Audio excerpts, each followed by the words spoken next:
¿Cómo se forma? ¿Alguien sabe?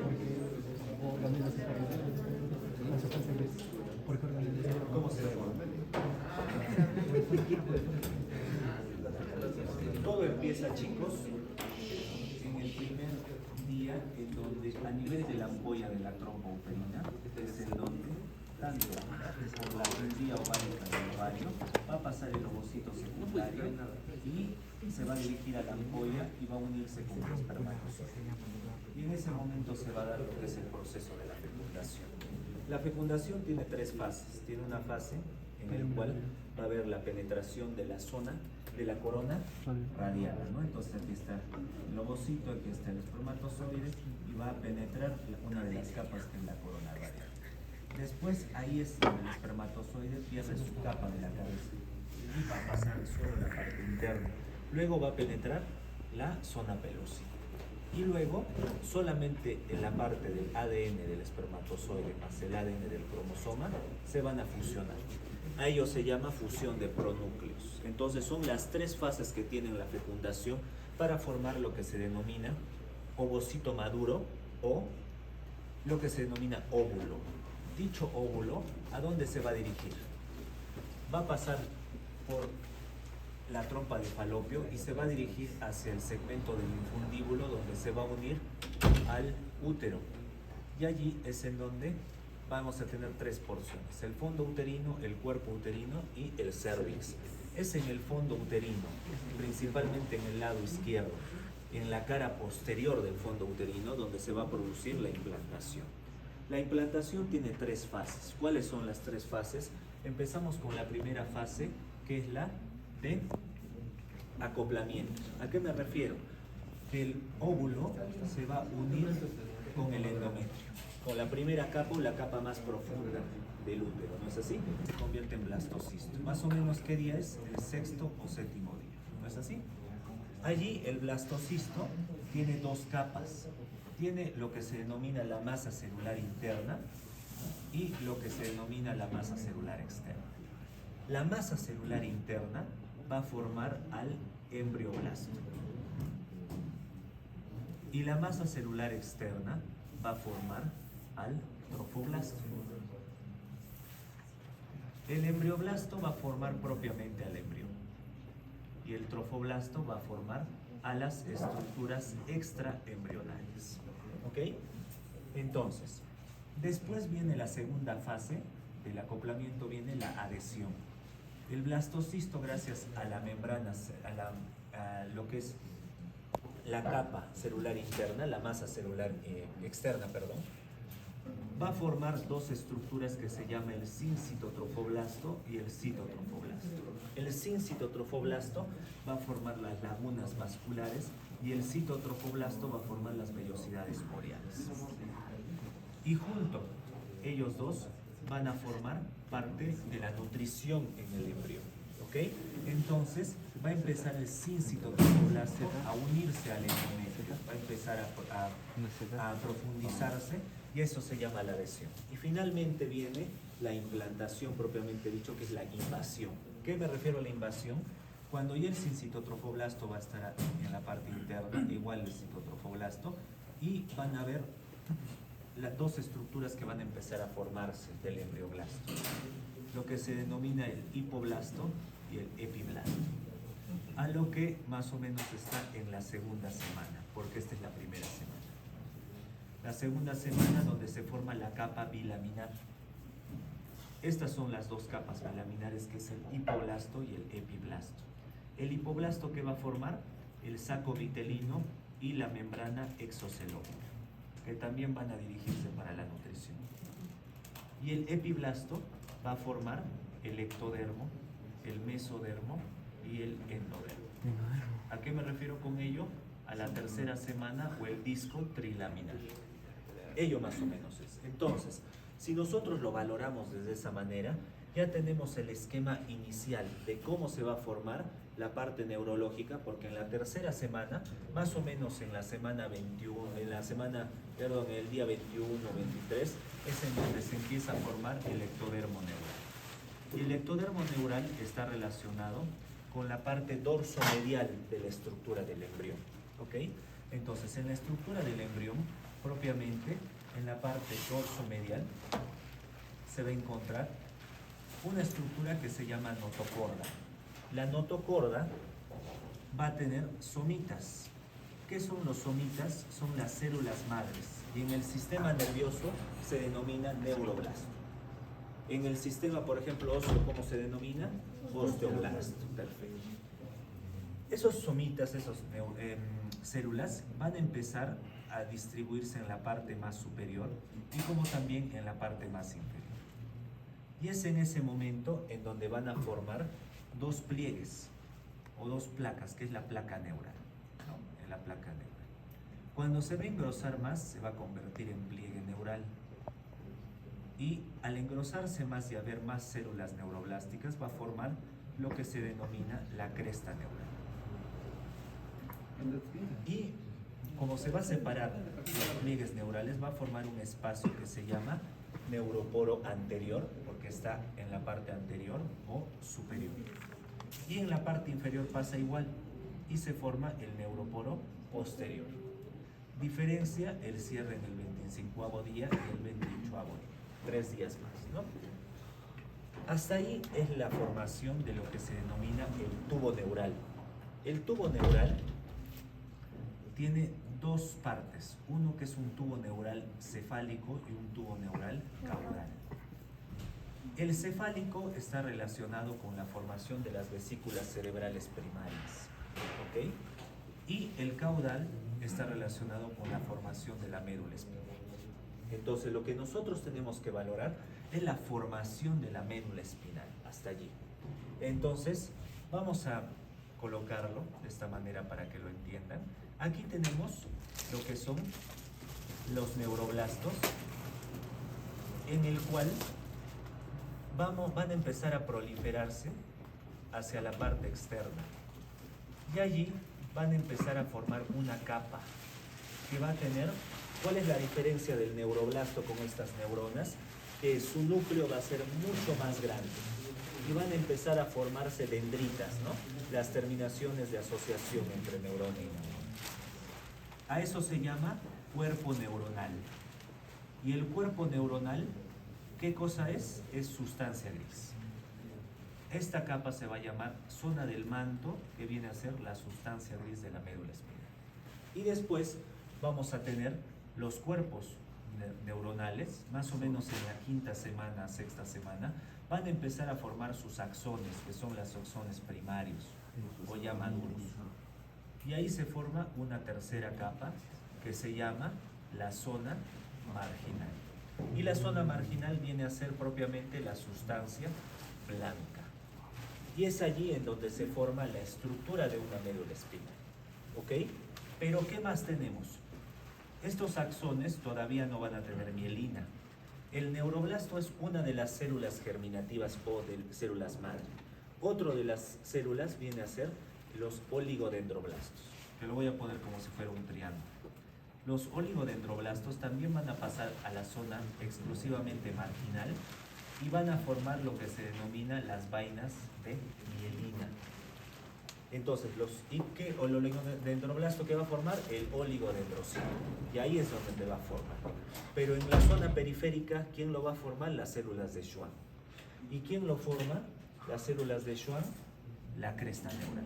Forma la célula de Schwann, forma las neuronas o los neuroblastos autonómicos, forma las células para la formación de las meninges, ¿no? Forma las células para los nervios periféricos. ¿Ok? Entonces, aparte de esta segunda neurona, viene una tercera neurona que se llama astroblasto, que va a formar los astrocitos tanto para la zona del manto y para la zona marginal. Los astrocitos protoplasmáticos y fibrosos, ¿cuál es su función? Sostén y nutrición vascular. Por eso va a nutrir tanto a la sustancia gris como a la sustancia blanca. ¿Ok? Y ahí está toda la conformación. Por consiguiente, es lo que está en el dibujo. La sustancia gris está en el medio, que viene a ser la zona del manto. Y lo que está en la parte externa es la zona marginal, que es la sustancia blanca, que son los axones. La sustancia gris son los cuerpos neuronales. ¿Ok? Eso es la primera parte que ustedes tienen que entender. Pero En esta zona, en la parte media, hay un espacio que va a formar parte del conducto ependimario y que va a estar dividido por una membrana que se llama la membrana limitante externa. La membrana limitante en la médula espinal, vamos a ver que va a dividirlo en dos. Una porción que es dorsal, que se llama pars alar o pars dorsal, y una porción que es anterior, que es pars basal, pars ventral o anterior, ¿no? Y este es posterior. ¿Por qué motivo? Porque va a dividir la función celular de los cuerpos neuronales y de los axones, ¿ok? Porque la médula espinal, ¿qué viene a hacer? Es una conformación de cuerpos neuronales y de axones cuya finalidad es integrar arcos reflejos. El paso de los impulsos nerviosos, tanto del sistema nervioso, o sea, de la parte sensitiva, la parte motora y la parte autonómica, y controlar esos impulsos nerviosos, ¿ok? Esa es la definición neuroanatómica de la médula espinal. Y por consiguiente, la pars alar o la pars dorsal tiene una función netamente sensitiva y la pars basal o ventral o anterior tiene una función de tipo motora. ¿Quién lo divide? El surco limitante. Y eso lo van a ver más en tronco encefálico, porque cuando nosotros estudiemos bulbo raquídeo, protuberancia y mesencéfalo, se va a dividir en dos porciones que se llama porción del piso o porción basal, y el otro es porción del techo, tectum o tegmento, ¿no es así? ¿Y por qué se da eso? Porque la porción basal en la parte media, embriológicamente, va a dar un espacio, una porción media que se llama la porción del piso, del suelo o la porción basal. Y en la parte posterior va a dar la porción del techo, tectum o tegmento. Entonces ahí es, chicos, donde tienen ustedes que fijarse de por qué motivo en el tronco encefálico se va a producir ello. Es por este motivo, ¿ok? Entonces, hasta ahí ya tenemos la parte introductoria de lo que es la médula espinal, su configuración interna, y ahora vamos a pasar a explicar qué es lo que va a encontrarse dentro. Lo primero, en la sustancia gris, que son los cuerpos neuronales, vamos a tener tres zonas específicamente en la sustancia gris, ¿ok? ¿Cuáles son las tres zonas? Lo que se denomina astas, cuernos o columnas. Tenemos una asta que es posterior, ¿no? Y luego tenemos una zona intermedia que se llama comisura gris, y luego tenemos una zona anterior, una zona posterior, una zona intermedia y una zona anterior, ¿ok? Ustedes saben que la zona posterior es una zona sensitiva, ¿no es así? Por lo que ya hemos visto. La parte del asta anterior es una zona motora. Pero hay algo más, tenemos que darle otro nombre más. De tipo somático. ¿A qué me refiero de tipo somático? ¿Alguien sabe? ¿Alguien sabe por qué se le dice de tipo somático?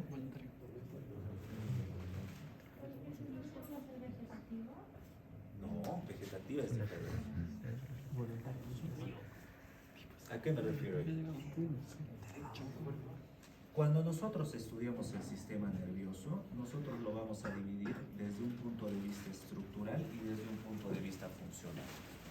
Cuando lo estudiamos desde un punto de vista estructural, nosotros lo vamos a dividir en un sistema nervioso central y en un sistema nervioso periférico. Y ahí está todo lo que hemos estudiado en la anterior clase. Desde un punto de vista funcional, se divide en un sistema nervioso somático y un sistema nervioso, ¿qué sería? Visceral o autonómico. Amigo. ¿Ok?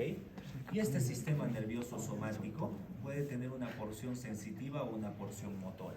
Y es lo que estamos viendo, la porción sensitiva o porción motora. ¿Qué se refiere somático? Que va a dar inervación exclusivamente al músculo esquelético y a la parte sensorial de los sentidos. Esa es su función principal. Que pueda ser sensitiva o motor varía, y lo vamos a ver. Por eso es de que lo estoy dividiendo, la asta posterior, en una zona sensitiva somática y la asta anterior en unas zonas motora somática. Entonces, exclusivamente va al músculo esquelético. Esta zona para la parte motora y en esta zona para la parte sensitiva. ¿Ok? Y luego tenemos un sistema nervioso visceral o autonómico, que puede ser de tipo sensitivo o también de tipo motor. Si es sensitivo, está relacionado con el dolor y está relacionado con los reflejos. ¿Ok? Y es motor cuando puede ser un sistema nervioso simpático, un sistema nervioso parasimpático o un sistema nervioso entérico. Esa es la clasificación general que ustedes tienen que saber. ¿Ok? Entonces, ya viendo ello, ya van a comprender esto. Y entonces, ¿para qué sirve la zona intermedia? La zona intermedia es la zona autonómica. Si acá tenemos la zona somática, tenemos la zona autonómica o vegetativa, porque son dos funciones principales en el sistema nervioso. Entonces, en esta zona intermedia, la podemos dividir en una zona intermedia medial y en una zona intermedia lateral. ¿No es así? Zona intermedia lateral. ¿Por qué? Porque aquí están las astas posteriores, aquí está el asta lateral y aquí está el asta anterior. ¿No es así? Entonces, la zona intermedia, que es vegetativa o autonómica, tiene dos funciones. Una función parasimpática y una función simpática. La función parasimpática es la zona intermedia medial, es parasimpática. Y la zona intermedia lateral o del asta lateral es una función de tipo simpática. Pero la función simpática tiene un espacio. ¿De dónde a dónde viene? Desde T1 hasta L2, L3. ¿No es así? ¿Por qué? Porque el sistema nervioso simpático, ¿cómo se llama también? Tóraco-lumbar. Y el sistema nervioso parasimpático, cráneo-sacro. Por eso es de que el tipo parasimpático va a estar más asociado en la zona cervical y en la zona sacra. Ok, eso es importante que lo sepan. Entonces, ya saben cuál es su función, saben qué es lo que significa cada uno de ellos. Ahora vamos a poder caracterizarlos y darles los núcleos que corresponden. Pero esa caracterización la vamos a tomar desde un punto de vista antiguo y desde un punto de vista actual. El antiguo está relacionado solo con núcleos, que algunos libros lo refieren, y el otro está relacionado con las láminas de Brian Rexed. Diferencia antes de 1952, antes y después, ¿ok? Antes de la Segunda Guerra Mundial. Entonces, vamos primero con la parte antigua. Ya sabemos ya las vías. Empezamos entonces con la parte del asta.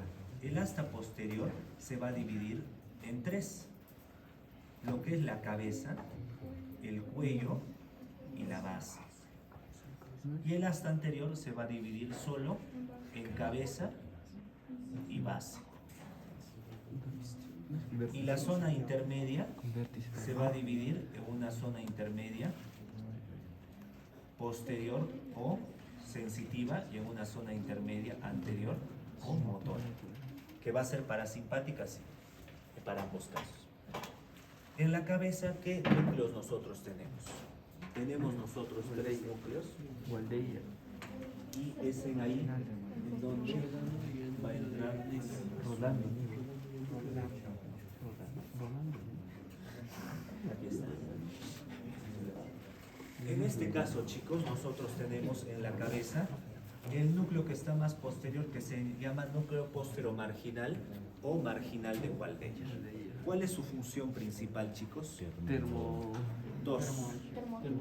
Termoalgesia y tacto fino o epicrítico. Tacto fino, sinónimo epicrítico. Ahorita les voy a explicar un poquito más de las vías para que lo entiendan más, pero hasta ahorita es poco a poco vamos a ver. Luego tenemos el segundo núcleo, que es el de la sustancia gelatinosa semilunar o de Luigi Rolando. Su función se divide en dos. ¿Por qué? Porque va a tener una porción medial y una porción lateral. La porción medial es exclusivamente termoalgésica y la porción lateral está relacionada con el tacto grueso o protopático. Tacto grueso o protopático. Y luego tenemos un tercer núcleo, que es el núcleo propio o central de la cabeza de Waldeyer. ¿Ok?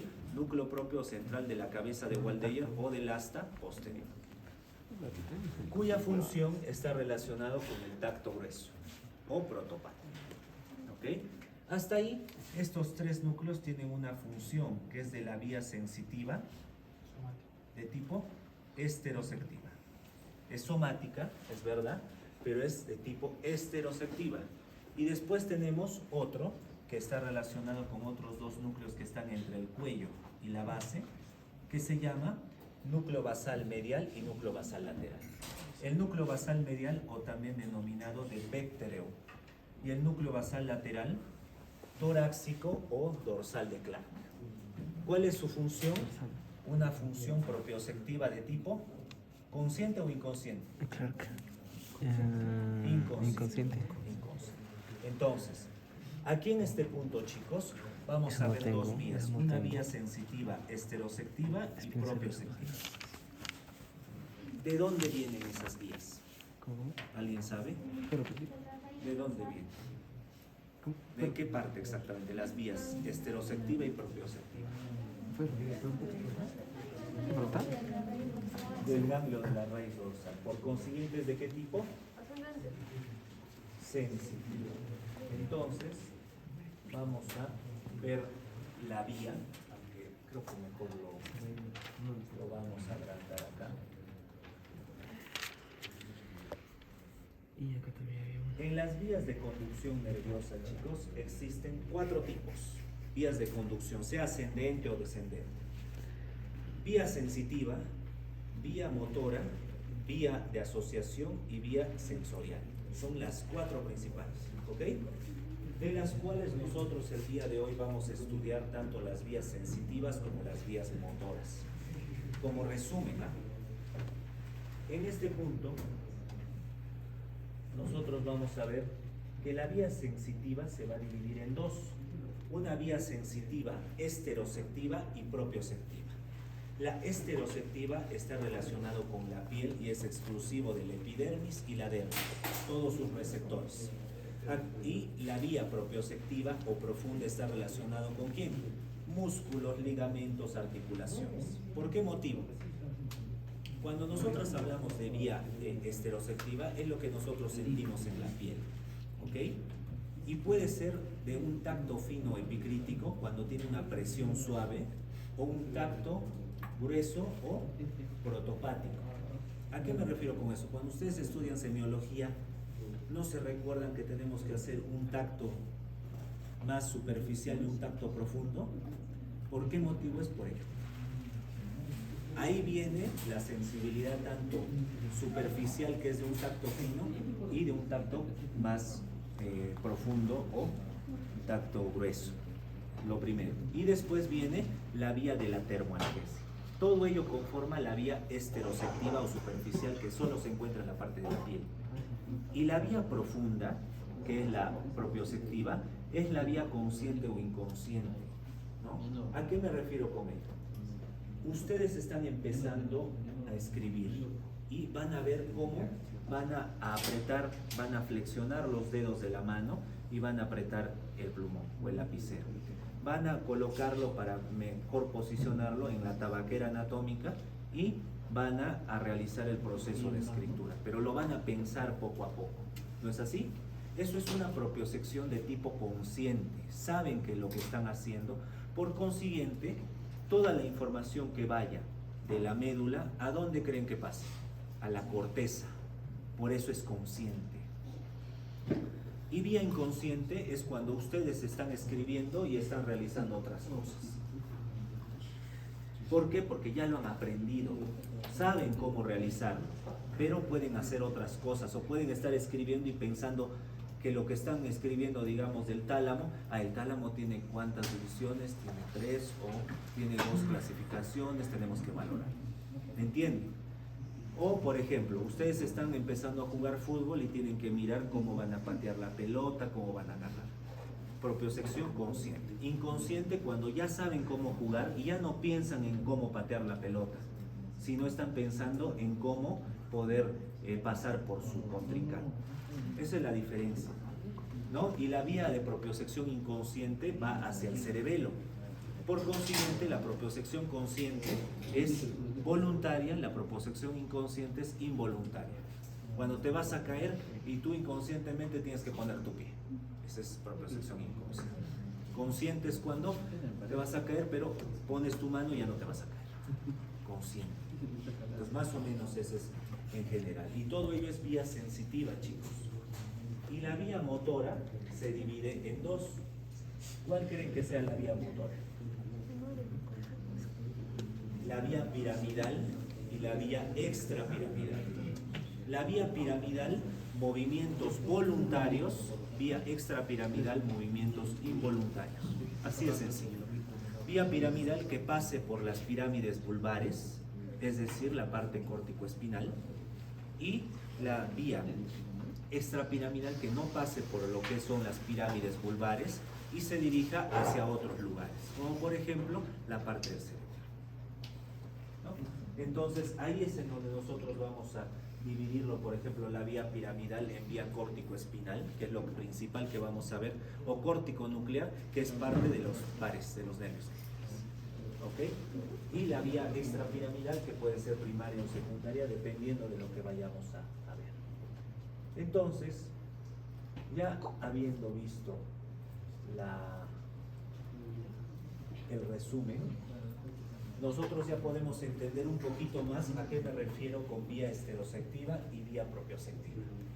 Entonces ya van a comprender de mejor manera cuál es su función de estos núcleos. Si yo les digo que el núcleo gelatinoso o de Luigi Rolando, que es el segundo de aquí, en su porción medial es termoalgésica, ¿es de la vía sensitiva estereoceptiva o no? Sí, porque tenía tres: tacto fino, tacto grueso y termoalgésico. Por consiguiente, vía estereoceptiva o superficial, de la piel. Si yo les pregunto del basal medial o del basal lateral y es propioceptivo, ¿consciente o inconsciente? Inconsciente. Entonces nosotros no pensamos antes de actuar o reconocer algo. Porque ¿qué significa propiocepción? Reconocimiento de una parte del objeto. Eso es propiocepción. ¿Ok? Perfecto. Y que puede tener 5 tipos la propiocepción. Podemos reconocer la vibración de los objetos, podemos reconocer con el tacto fino o epicrítico las cosas, pero es vía propiocepción. Podemos reconocer el peso del objeto, podemos reconocer el tipo de objeto y podemos discriminar 2 puntos en nuestro cuerpo. Esa es la vía propioceptiva. ¿Ok? Perfecto. Entonces, hasta ahí ya están los 5 núcleos del asta posterior. Ahora nos vamos al asta anterior, que es la vía motora. En la vía motora nosotros tenemos 2 partes. La base, en donde se encuentra el núcleo de la base. El núcleo de la base, que su función es regulador. Cuando indico regulador, ¿qué significa? Que va a inhibir algo. Ahorita les voy a explicar de mejor manera, pero va a inhibir algo. Lo siguiente es en la cabeza, que miren, vamos a ver en ahí un poquito, fíjense la ubicación de los núcleos porque va a cambiar en la vía actual. Cuando nosotros tenemos aquí, va a haber 4 núcleos. ¿Ok? Obviamente estos son los anteriores, los posteriores, laterales y mediales. ¿Ok? Aquí en esta zona de la parte, por ejemplo, de la parte lateral, es la parte apendicular de los miembros. La parte medial es la parte axial. La parte posterior es la parte de los flexores y la parte anterior es la parte de los extensores. Entonces, si uno indica, por ejemplo, ¿no?, está queriendo tocar el plumón, pero nosotros empezamos con la vía sensitiva, propioceptiva, de tipo consciente, porque estamos queriendo agarrar el plumón, va a mandar esa vía todo el estímulo hacia la parte de la corteza. ¿Hacia qué parte? La postrolándica, que es la sensitiva primaria 312. ¿No es así? El área o el giro. De allí, de la parte sensitiva, va a pasar, va a decir, ah, no, estamos sintiendo, pero queremos mover nuestros dedos. Empezamos a sentir. Estamos en tacto fino. Luego pasa la vía motora, que es la prerolándica, o el área 4 de Brodmann.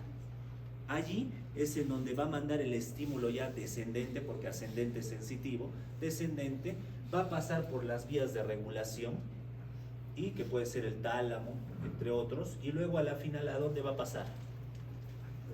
A la parte del tronco encefálico y luego a la parte de la médula espinal. Y en la médula espinal te va a decir, quiero flexionar mis dedos. ¿Qué es lo que voy a hacer? Flexión, voy a activar el núcleo posterolateral. ¿Por qué? Porque voy a flexionar la parte apendicular, que es los miembros. Los miembros, ¿ok? Entonces, eso es toda la vía que uno va a tener para poder realizar algo, ¿me entienden? Entonces, si saben ello, van a saber todo en general, de la parte movimiento, etc. Entonces, ya sabemos cómo se forma la médula espinal, su sustancia gris, sustancia blanca, sabemos cuál es su función, sabemos de la sustancia gris cuáles son sus partes y sabemos los núcleos y obviamente su función, ¿verdad? Entonces, hasta ahí tienen, chicos, alguna pregunta. ¿Alguna pregunta tienen ustedes hasta ahí? Núcleo central del asta anterior, cuya función es regular, es decir, inhibir. Por ejemplo, si yo estoy activando el flexor apendicular, ¿a quién tiene que inhibir? Al extensor apendicular. Esa es su función, chicos. Así de sencillo. Por eso, centro regulador, recuérdense que es inhibición. Inhibición. ¿Ok? Perfecto. Entonces, hasta ahí es el resumen de sustancia gris, chicos. Pero en la parte antigua y en la parte actual, ¿a qué tendríamos? A las láminas de Rexel. Entonces, en las láminas de Rexel, nosotros vamos a ver.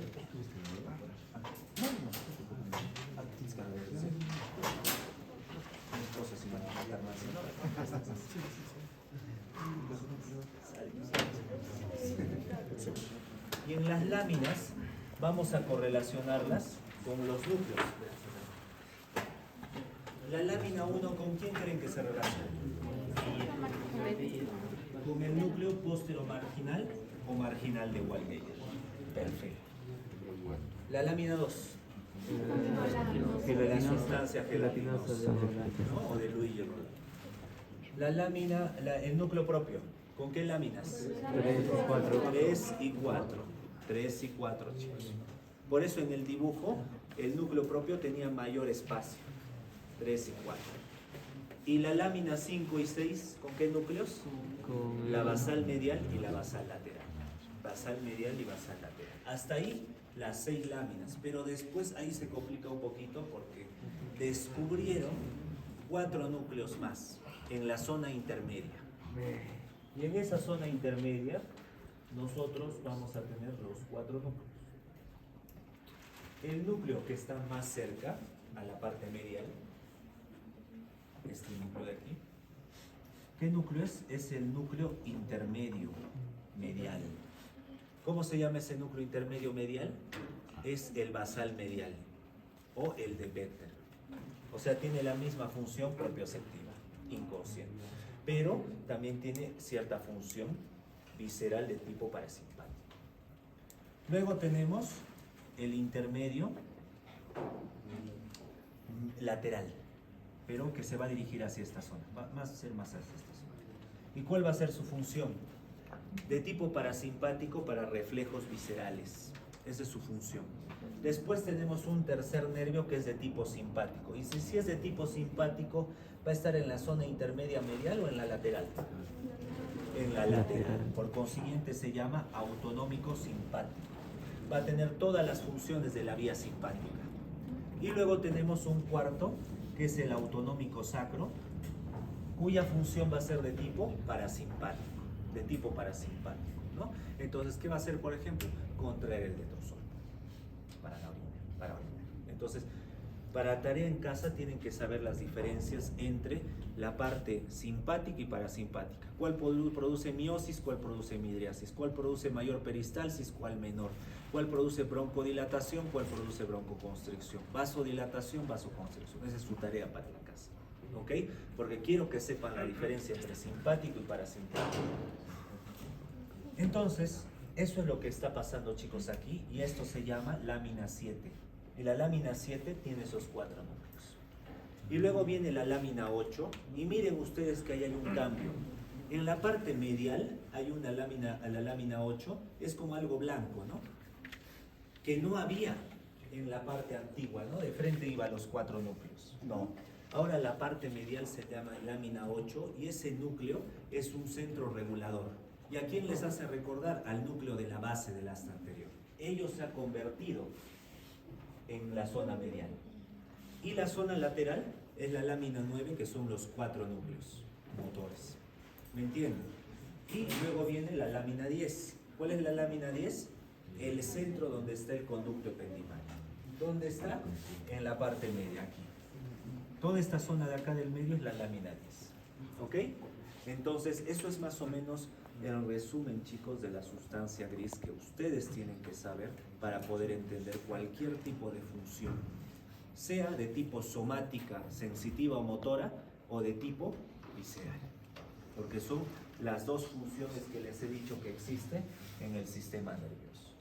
Entonces, para eso tienen que primero empezar a aprender generalidades para luego entender todo lo que les explica. Pero lo hemos resumido, ¿no? ¿Ok? Hasta ahí, chicos, ¿tienen alguna pregunta ustedes? ¿Tienen alguna pregunta? Perfecto. Entonces, un ratito bajen los celulares. Paren. Núcleos mediales y núcleos laterales. El núcleo medial, ¿a qué se refiere? A la lámina 8, que es el regulador. Y el núcleo 9, y la parte lateral se refiere a la parte motora de los núcleos específicos. Eso es la diferencia. Las neuronas alfa específicamente. Porque las neuronas gamma están relacionadas con la parte medial, que es el centro regulador. E inclusive, a ver, no sé si está en el cartel. Mi video decía medial lateral. Esto, ese es esto. Carpel. Donde explica. ¿Ves?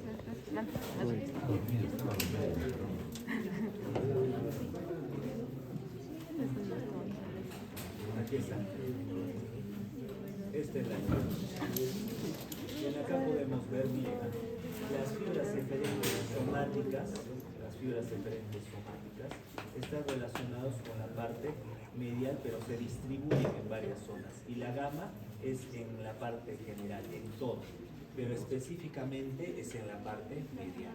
Entonces hay que valorar ello también, chicos, por favor, para poder verlo, porque es una parte general. Y miren ustedes aquí cómo de la parte apendicular, acá por ejemplo pone la mano, es en la parte más lateral, y en la parte más medial es el tronco.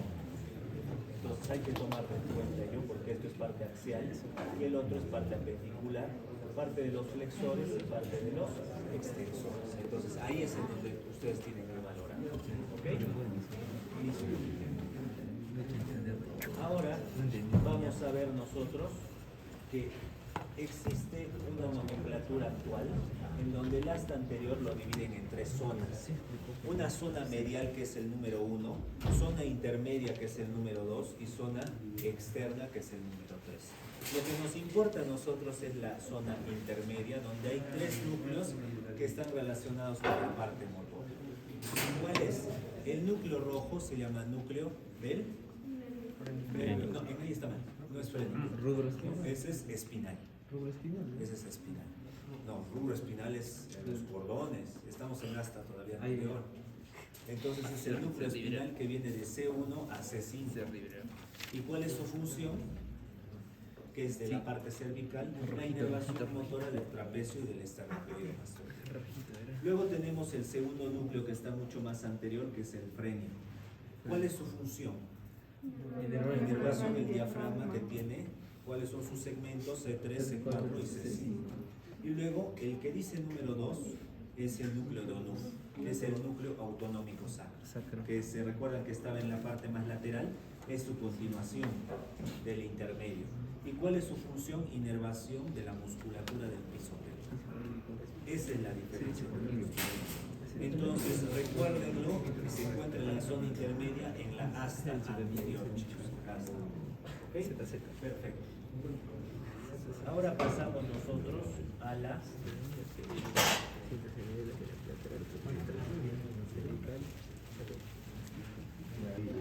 sustancia blanca. La sustancia blanca, chicos, se va a dividir en 3 cordones. un cordón que es posterior, cordón lateral y cordón anterior. Cordón funículo o tracto. ¿Ya? Cordón funículo o tracto. En el cordón posterior es más sencillo, chicos, porque en la parte posterior es en donde está dividido entre los surcos posterolaterales y el surco, ¿cómo se llama este surco? Posteromedial, que tiene una porción posterior que es el propio surco y una porción anterior que se llama el tabique dorsal. ¿Ok? Perfecto. Y de acá viene lo que es la parte del asta anterior, la zona intermedia, ¿no? Perfecto. Entonces lo divide a lo que se denomina el cordón posterior. Este cordón posterior también está subdividido en un surco que se llama el surco paramediano o intermedio. ¿Ok? El surco posterolateral, o también denominado de Luschka. Perfecto. Listo. Para que aparezca Michael. Se exceden ustedes. Ya. En esta zona del cordón posterior, nosotros lo vamos a dividir en dos partes, ¿no? Una parte medial que se denomina el fascículo de gracilis o de Gol. Y como es Gol, es con el pie. Por eso es miembro inferior y tronco inferior.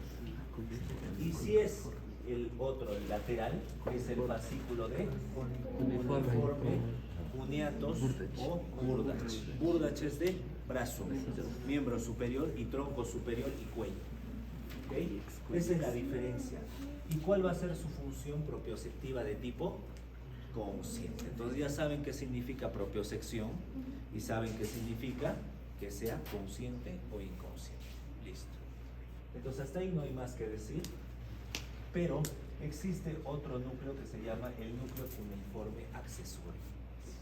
¿Cuál es su función del núcleo cuneiforme accesorio? ¿Alguien que se lo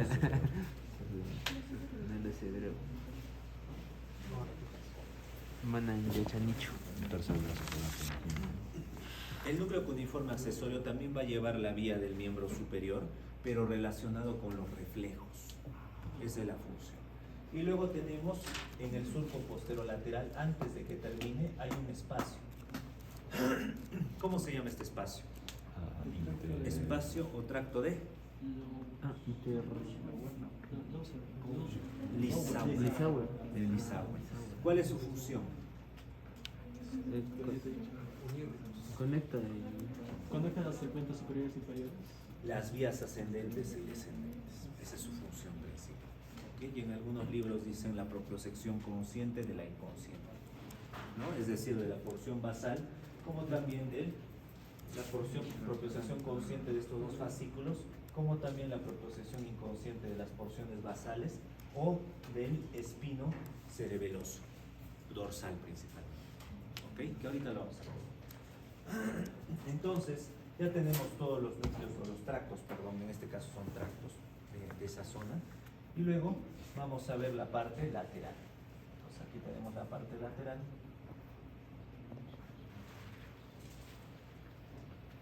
Que está entre el surco anterolateral y el surco posterolateral. El cordón lateral tiene vías ascendentes y descendentes. En la vía ascendente está relacionado con el espino cerebeloso, que puede dividirse en dos, anterior o ventral, posterior o dorsal. Entonces, una mnemotecnia que yo les voy a enseñar es de que todas las estructuras que sean laterales o anteriores inervan al miembro superior, y todos los que sean mediales y posteriores inervan al miembro inferior. ¿Ok? ¿Cómo lo sabemos? Fascículo del cuneiforme es lateral, va al miembro superior. El espino cerebeloso anterior va a ir al miembro superior. Es una propiocepción de tipo inconsciente del miembro superior. Esa es la función específica. ¿Ok? Luego tenemos, y también ¿cuál es su epónimo del espino cerebeloso anterior? Gower. De Gower. Y el dorsal De Flesig. Fleshing. ¿Okay? Luego tenemos cuatro núcleos que son, otro núcleo ascendente que es el espino talámico. En este caso, el lateral. El anterior ya viene a ser del cordón anterior, ¿no es así? Entonces, en esta zona, el espino talámico anterior, ¿cuál es su función? Ah, el anterior es el tacto grueso. Termoalgesia. No, es tacto grueso. Tacto grueso. Tacto grueso, porque ¿Y el lateral? el lateral es esto. Hay reacción del cuello inconsciente. Termoalgesia. ¿Qué libro dice eso? ¿Por qué? ¿Cómo más o menos me recuerdo yo? Porque en la sustancia gelatinosa, Termoalgesia. la porción medial es termoalgesia. Termoalgesia. Entonces lo contrapongo. Lateral es termoalgesia Termoalgesia. en el espino talámico. Así Lateral. me recuerdo yo. Y por eso el lateral es termoalgesia y el anterior es tacto grueso o tacto protopal. ¿Ok? ¿Qué más? El espino Luego pesado. tenemos 4 que son descendentes, pero el principal se denomina córtico espinal lateral y córtico espinal anterior. ¿Y cuál va a ser su función de estos dos núcleos o tractos? ¿Cuál va a ser su función? Ay, Porque es de la vía piramidal, pero ¿cuál es su función?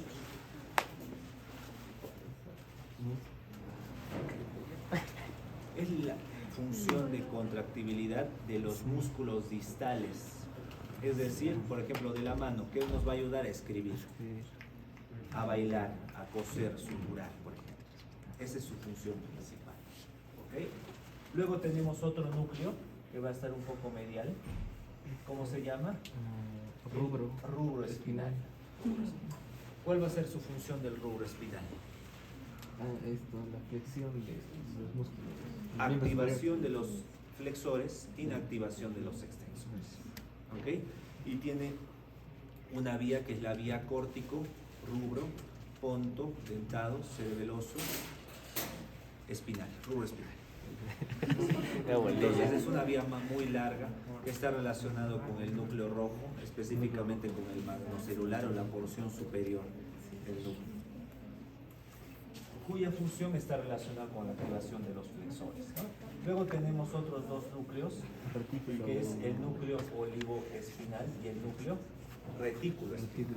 Retículo espinal para la relación con la formación reticular y también valora la postura, al igual que el olivoespinal.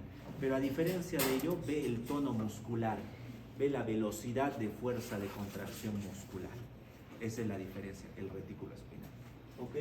Y obviamente estos tres núcleos o tractos, el rubro espinal, el olivoespinal y el retículo espinal, es de la vía extrapiramidal, chicos. Y el córtico espinal es de la vía piramidal.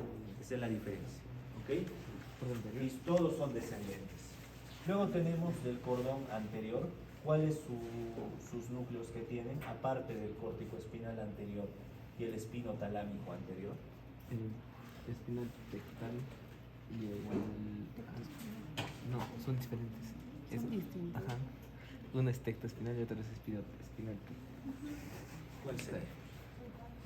El- Si nosotros tenemos un rubro espinal en la parte del cordón lateral, su contraparte sería el vestíbulo espinal. Anterior. Y el vestíbulo espinal, que puede ser medial o lateral, o algunos lo dicen anterior o posterior, porque hay varios tipos. Su función principal es activación de los extensores, inhibición de los flexores. ¿Ok? Y se va a encontrar en la parte medial. Luego tenemos una parte lateral que es el tecto espinal, que está específicamente relacionado con los reflejos visuales, chicos. Los Tecto espinal, reflejos amiga. visuales. Es ¿A diferente. qué me refiero con ello? Que a ustedes les llamen por su nombre y ustedes automáticamente voltean. Siempre pasa eso. Eso es reflejo visual. Luego tenemos el longitudinal medial. En este caso, ¿cuál es su función? ¿No es el córtico espinal? Anterior. ¿Cuál sería su función? ¿Cuál creen? Del longitudinal medio. Hay unos núcleos que se encuentran en el bulbo raquídeo que son los núcleos cocleares. Los núcleos cocleares van a, cuando uno escucha algo, la parte auditiva, digamos, escuchan su nombre, Sí, esos son los... van a activar a los músculos extraoculares para que volteen su ojo. Esa es su función. del longitudinal medio. Y luego tenemos al otro núcleo, que es el núcleo propio. ¿Y cuál es su función? Es un centro regulador. Es un centro regulador, chicos. ¿Ok? Entonces, hasta ahí hemos resumido todos los tractos, todos los núcleos, tanto del cordón anterior, el cordón medial, lateral y el cordón posterior. ¿Ok? Hasta ahí tienen alguna duda, chicos, porque ese va a ser su examen. ¿Ok? Y ahora lo vamos a identificar en una imagen.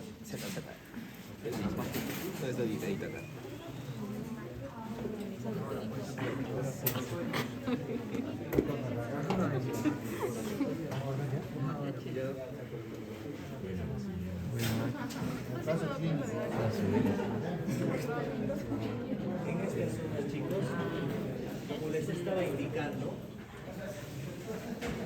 aquí podemos ver, por ejemplo, el asta posterior. ¿Y por qué nosotros sabemos que es asta posterior? Porque es más delgado, y dos, porque miren cómo llega el surco posteromedial con el tabique dorsal, llega justo hasta la parte de la sustancia gris. A diferencia del surco anterolateral, que llega o no llega. No llega. No va. No va. Entonces no llega. Y por consiguiente, esa es la diferencia que nosotros tenemos. ¿Ok? Entonces, ello es la parte posterior, esta es la parte anterior, y aquí está la parte del asta posterior. Aquí en esta zona se puede ver un poco el asta anterior, porque es un corte entre C1 o C12. Y aquí el asta anterior sí se ve de mejor manera, ¿no? Que es mucho más engrosado, ¿no? Perfecto. Entonces, más o menos esa es cómo nosotros podemos ubicar a la sustancia gris. Entonces, aquí nosotros tenemos la cabeza, el cuello y la base. Por consiguiente, si yo pongo aquí el alfiler, es el núcleo posteromático. Si yo pongo aquí, es el núcleo de la sustancia gelatinosa. Si yo pongo aquí, es el núcleo propio. Si yo pongo en el cuello, entre la base y el cuello, es el basal medial o de vértebro y el basal lateral o de dorsal. Hasta ahí, exacto. Y en la parte anterior, en la zona anterior, si es una clasificación antigua, aquí está el núcleo basal. Y luego tenemos los 4 núcleos motores. O si es de una clasificación más posterior, o sea, de una clasificación más actual, ¿cuál sería? El del control, la lámina 8 y luego la lámina. Ahí está, chicos. Entonces este sería la lámina 1, lámina 2, lámina 3, 4, lámina 5, 6, lámina 7, lámina 8, lámina 9 y lámina 10. Ahí están todas las láminas, ¿ok? Y del cordón posterior, aquí está el surco posterolateral. Aquí también está, lo vemos, el asta posterior, y aquí está el surco posterolateral. Y este pequeñito, acá sí se puede ver, es el paramediano. Y aquí sí lo podemos dividir, ¿no? El gracil y el de Burnet. Entonces, ahí está, chicos, la diferencia. Y luego tenemos aquí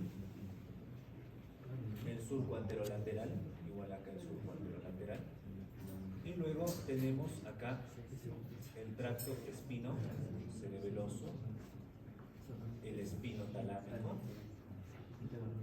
el córtico espinal lateral, el córtico espinal anterior, el rubro espinal, el olivo espinal, el retículo espinal, el longitudinal medio, el vestíbulo espinal, el tecto espinal y el propio. Y ahí están todos los núcleos que hemos visto hoy día. Entonces, es un resumen para que vean que sí se puede ver, porque esta foto es de aquí, del anfiteatro, chicos. ¿Sí? Entonces, es lo que tenemos. Por consiguiente, va a haber examen con foto. Y vamos a nosotros mostrar, y todos ustedes tienen 1 minuto para poder reconocer qué núcleos. Entonces, valórenlo, chicos, es un libro.